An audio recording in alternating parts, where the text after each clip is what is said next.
A ver, mucho de lo que pase con el próximo gobierno, sea Scioli o sea Macri, depende, bueno, del margen de maniobra que tenga. Digamos, de los dólares básicamente que tenga el Banco Central. Yo siempre, Claudio Suchovicki, muestro el gráfico que algunos dicen, bueno, mirá, no hay convertibilidad, es una cosa anacrónica, ¿no? El de demasiados pesos y pocos dólares. Pero bueno, ¿cómo podés generar el respaldo en tu moneda? O tenés mucha reputación, o mucho crédito abierto, o tenés muchos dólares en el Banco Central. Y hoy no tenés nada, digamos, ni tenés reputación. Ni crédito abierto, ni dólares en el Banco Central. Fíjense, estas son las reservas en el Banco Central, hoy son un poquito menos, pero este es el último dato oficial del Banco Central, 23 de octubre, donde está base monetaria, y, es decir, los pesos circulando y los dólares en el Banco Central, 27.000 millones de reservas y casi 550.000 millones de pesos dando vuelta. Eso te da una relación de los pesos circulando versus los dólares de 20 pesos. No significa que este tiene que ser el dólar, pero mientras vos no consigas muchos dólares acá, vas a tener presiones devaluacionistas. Y vas a tener que vender, como vendió esta semana el Banco Central, 600 millones de dólares en 4 días, porque todos creen que el dólar ahorro a 9 pesos con el 20% de recargo es un regalo. Fíjense cómo se ha deteriorado esta relación en poquitos años, pues en el 2011, cuando se puso el cepo, había 47.000 millones de dólares de reserva, 20.000 millones de dólares más de reserva, pero había muchísimos menos pesitos dando vuelta, había 190.000 millones de pesos dando vuelta. Entonces la relación entre los pesos circulando en los bolsillos de los argentinos, caja ahorro y cuenta corriente, versus las reservas, los dólares del Banco Central, era 4 pesos. Hoy eso se multiplicó por 5, hoy eso es 20 pesos. Entonces, el próximo gobierno necesita o urgente generar mucha confianza, o urgente generar muchos dólares en el Banco Central. Sucho, ¿cómo se sale de esto? Es verdad, déjame ir atrás en una discusión utilizando el argumento que estás diciendo.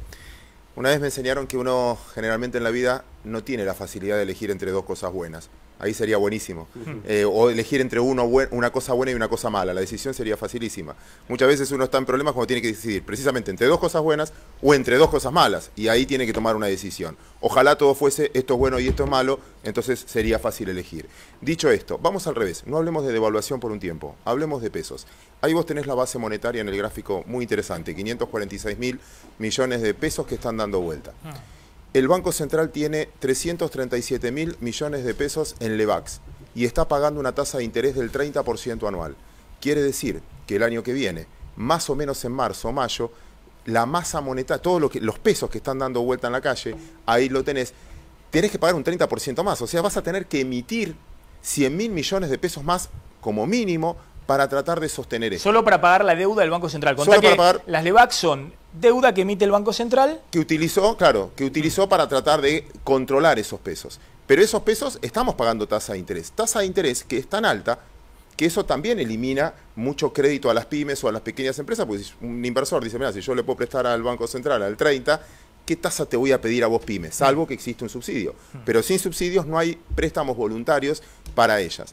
Por eso, vamos a suponer que no quieren hacer nada y dejar el dólar a 10 y demás. Bueno, el mercado también opina. Entonces, bajo ese punto de vista... Es decir, va a haber cada vez más peso dando vuelta. Pero eso es indudable que vas a tener un 30%, necesitas tener un 30% más. Recordemos algo, Argentina tiene déficit. O sea, tiene que emitir para pagar porque gastamos más de lo que nos ingresa. Además tiene que emitir por la tasa de interés que está pagando por esos pesos. Y además genera un déficit nuevo. Con lo cual, toda esa emisión va a estar. Y vos tenés las reservas.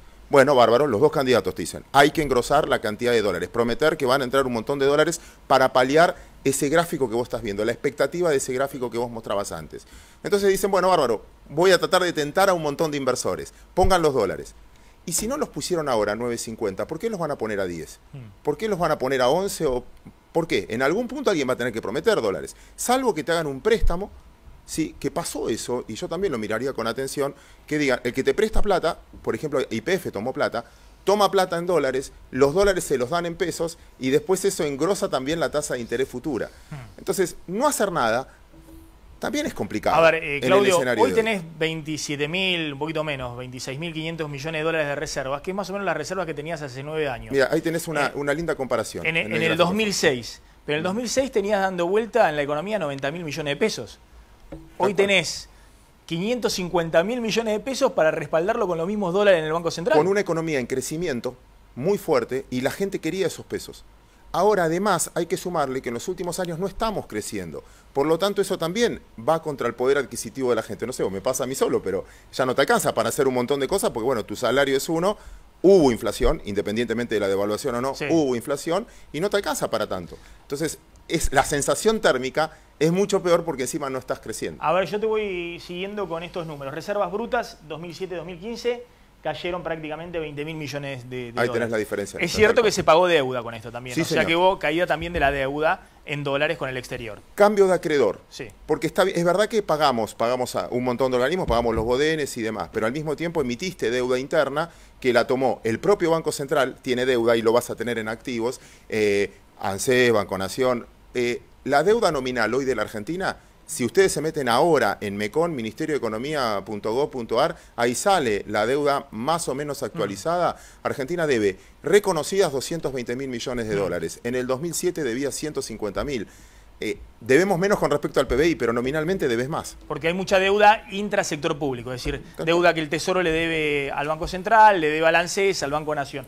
A ver, las reservas como porcentaje del PBI. En el 2007 eran 17% del PBI, 4. Hoy son 4%.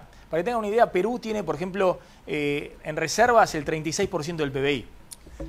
Chile tiene el 15% del PBI en reservas. ¿Brasil cuánto tiene? Brasil debe tener 300, debe ser 27, 28% de reserva y devaluó. Devaluó de 1,60 a 4. ¿Qué significa? Que debería chequearlo de Brasil porque no estoy seguro. Países que no tienen las historias de mega devaluaciones, hiperinflaciones, default, incautación de depósito y demás, como la Argentina, y tienen más respaldo en reservas, en términos del tamaño de su economía, de lo que tiene Argentina. Hoy Argentina está en el mínimo para defender el valor de su moneda. Y después, reservas en meses de importaciones. Si mantienen las importaciones, de hecho, y estás debiendo a un montón de importadores, dicen que le van a pagar con un bono, porque finalmente estás debiendo entre 7.000, 8.000, no sé, depende del número, 9.000 millones que importaron, dejaste importar, pero no les diste los dólares, se financiaron con las matrices y le vas a tener que, es deuda, en algún momento lo vas a tener que pagar. ¿Qué querés mostrar entonces con esto? Digamos que el la Banco calidad, Central... a ver, no importa, independientemente de quién gane, no va a heredar el mismo sistema que tenías, una toma de decisiones que suponete él comparte, que fue muy bien, etcétera, pero no tenés la misma matriz de decisión que tenías hace 3 o 4 años atrás, porque tenés mucho menos herramientas. Porque defender un tipo de cambio o defender el comercio está bien desde el punto de vista teórico, pero tengo que tener herramientas, si no las tengo, y yo creo que en los últimos tiempos agotamos esa herramienta. Lo que más me duele, sobre todo por mi edad, es volver a discutir el último punto, que es el déficit cuasi fiscal. Esto, de acá. Eso, no sé, Diego, Es vos sos algo historiador, de la década pero... del 80, es algo de la década del 80, de la época de Alfonsín, que bueno, obviamente no había forma de financiarse y se financiaba el Banco Central emitiendo deuda y emitiendo pesos en grandes cantidades, ¿no? A ver, explícalo. Claro, Argentina, por ejemplo, el Banco Central está tomando por medio del EVAX al 30, la última colocación fue 29, casi 30% anual. Y al mismo tiempo coloca plata a través de dólar futuro.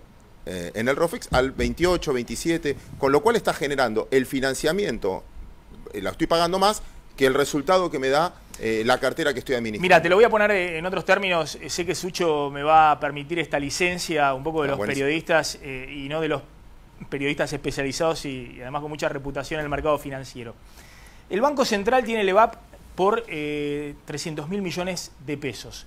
Lo que está contando Sucho es que el año que viene está pagando 30% de interés por esas LEVAC, por esa deuda que emitió y que colocó a empresas y fundamentalmente bancos. El promedio a 90 días. Le va a pagar el año que viene 90.000, 100.000 millones de pesos que va a tener que emitir, pesitos, para pagarle solo los intereses de esa deuda. 100.000 millones de pesos son 5 años de la asignación universal por hijo. O sea que lo que te quiero decir es que no es solamente una discusión de quién achica el déficit fiscal el año que viene, es decir, quién recorta subsidios o quién reduce gastos o mejora la recaudación para que no haya un déficit fiscal enorme que haya que emitir con emisión, sino que el propio Banco Central, por sus maniobras financieras para tratar de que no se le dispare totalmente la inflación y demás, ha generado un déficit que va más allá del déficit real que genera el sector público cuando paga, qué sé yo, hospitales, cuando paga salarios, cuando paga obra pública y demás, sino que hay autónomamente 100.000 millones de pesos que el año que viene son déficit y que equivalen a 5 años de la asignación universal por hijo. Es decir, eso no lo podés, obviamente no lo podés recortar, porque el año que viene el Banco Central tiene que pagar esos 100.000 millones de pesos, porque si no cae en default, en cesación de pagos. Maxi, quizás hasta mi malformación bien financiera, pero tiene mucho que ver. No es la devaluación solo lo que te da competitividad. La tasa que te está financiando es muy importante. Hay que reconocer, entre otras cosas, que se incrementó el consumo por el ahora 12. ¿Cuál era el secreto? Que me daban a tasa de interés subsidiada por debajo de la inflación y me convenía estoquearme a tener activos. Entonces, cuando la tasa de interés baja, es mucho mejor a veces que el tipo de cambio. Y acá lo que estamos haciendo en las últimas colocaciones es subir la tasa de interés. Y con tal de controlar el tipo de cambio, estamos cada vez subiendo más la tasa de interés en una vieja guerra que de esto Argentina sabe bastante, esto de te subo la tasa de interés para que vos no me demandes dólares, pero de esa manera, repito, también estoy perjudicando sobre todo al menor, al más pequeño, porque ese sí no tiene otro mecanismo que financiarse.